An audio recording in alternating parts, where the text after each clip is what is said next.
Hi, this is David Marsh with EminiTradingStrategies.com. A few weeks ago, we conducted a survey and we received a lot of questions about futures trading and online trading in general. The survey proved to be very successful as we received hundreds of questions and responses. It helps us as we have a better handle on what you want to see in our videos and our blog posts. I'm going to do several videos over the next few weeks and I will attempt to answer all of your questions in videos and or blog posts. In this video, we're going to discuss order types, limits, markets, stop limits, etc. We're doing this based off of the responses and questions we received from you. So today we're going to cover two questions and then we're going to go over market orders, limit orders, etc. The first question is, I've seen references from other Emini future sites that say limit orders are guaranteed. But is this true? Well, the answer is no. Limit orders are never guaranteed, and we're going to go over this here in a moment.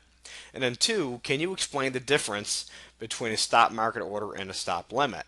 I can, and I think it's prudent to cover the full gamut of orders that you can place when you trade. So let's go over some of the orders. I'm not going to go over every single order, but I'm going to go over the ones that are mostly used in trading. Okay? First, let's talk about a limit order. Okay? A limit order is an entry at your price or better. For example, let's assume the S&P E-mini market is trading at 1085.50. You speculate and you wish to go long at 1085.50. You place a limit order on your trading platform at 1085.50, of course. Now, this is an order to buy at 1085.50 or better. I get this question too. What do you mean or better? Or better means any price that is less than 1085.50. So if you wanted to go long at 1085.50, you'll be happy if you were filled at 1085.25 because it's a better price. Now with a limit order, you will not get filled above 1085.50. So therefore, there's no guarantee that you'll get filled on this trade because somebody has to sell it to you at this price. If you put a limit in at 1085.50 and the market's up at 1085.75 or 1086, no one's going to sell it to you at 1085.50. If the market continues moving up, you're not going to get filled. So there is no guarantee in a limit order. But the advantage is that you get filled at your price or better. Now let's talk about market orders. A market order is a trade that gets you in, whether it be long or short, just like limits, you can go long or short, but it gets you in at the next available price. You are guaranteed to be filled on this trade. However, unlike the limit order, you do not have any control over what price you'll get.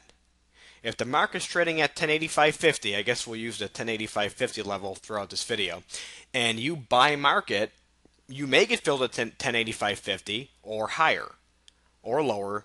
Okay, if you're filled higher than that, that's called negative slippage. So if you hit the market order button, market's trading at 85.50, you get filled at 85.75, you got one tick slippage. If you got filled at 1086, you got two tick slippage. You could also get filled lower. Okay, as you're pressing the order button, the market order button, the market goes down, you could be filled at 1085.25. Okay, that's called positive slippage. Now, during volatile market moves, you can experience a lot of slippage. This is why there is no guarantee on stop limit orders because, again, if the market keeps going up, then you may not get filled. Okay, and we're going to go over that more. Now, let's talk about stop market and stop limit orders. Okay, we know it's always prudent to use a protective stop when you trade. Nobody wins every trade. So if your speculation proves wrong, you want to cut your losses and get out of the trade. Now, stop market and stop limit orders can serve two purposes. They can get you out of a trade, such as the protective stop as we're talking about, and they can also get you into a trade. And we'll discuss them a bit more in greater detail. Okay? So let's talk about stop markets and stop limits. Let's assume we did go long at 1085.50. It doesn't matter if we got in limit or if we got in market. We'll just assume that we're in at 1085.50. And we're going to assume that we want to cut our losses at 2 points. So if the market goes against us, it starts going down at 2 points, which would be 1083.50. This is on the S&P 500 E-minis that we want to get out. We can use the preferred method, which is the stop market order, or we could also use the stop limit. Okay? With a stop market, once the stop price is touched, in other words, 1083.50, If the market comes down and prints or touches 1083.50, a market to sell will be automatically active. It's a market order, so you will get out of the position. However, because it is a market order, you do not have any control over the fill price. In a liquid market such as the Emini S&P, we normally don't see too much slippage. However, in a volatile market, we may see a lot of slippage. So the disadvantage of the stock market, of course, is that we may experience slippage and lose more than 2 points. Okay, if it just really starts dropping on you, you may lose 2.5, 3 points on that trade. But the advantage is that we will get out of the position. Now with the stop limit, it's basically the same thing. Okay, we're in at 1085.50, and we got a stop limit in at 1083.50. So if 1083.50 is touched, our stop limit order becomes live. Okay, but this is a limit order. This means that we want to sell our position at 1083.50 or better. The advantage of this trade is that you will not experience negative slippage, but the disadvantage is that you may not be filled. So same scenario, let's say the market is tanking, it goes right through 1083.50. Okay, your stop limit order becomes live. Now the market's trading at 82.50, so now you're down 3 points. Okay, but our limit order has not been filled, so we're still long at 1085.50. We wanted to have a 2-point protective stop, but the market's 3 points below, so now we've got a 3-point loss at this point, and we will not exit that trade unless it comes back up to 83.50 and we get filled at 83.50 because it's a limit order. So the disadvantage, of course, is that you may not get filled, and this can be very dangerous in a very trending market. It's worth noting that I do not use stop limit orders in my trading. Okay? Now, we can also use stop markets and stop limit orders to enter a position. Now, my futures trading course does not use these orders. However, let's go over them briefly. Let's use the same market price of 1085.50. Now, you speculate that if the market touches 1090, that it could potentially go higher. Okay, maybe your speculation or whatever you use to determine what the market's going to do. Okay, that if it touches 1090, that it's going to go to 1091 or 1092, etc., etc. And therefore, you want to enter it if it touches 1090. So you could use a stop limit or stop market. Okay, so before it even gets to that level, you'd place your order. So if the market's at 1085.50, you believe if it touches 1090, it's going to go up. You could place a stop limit order at 1090.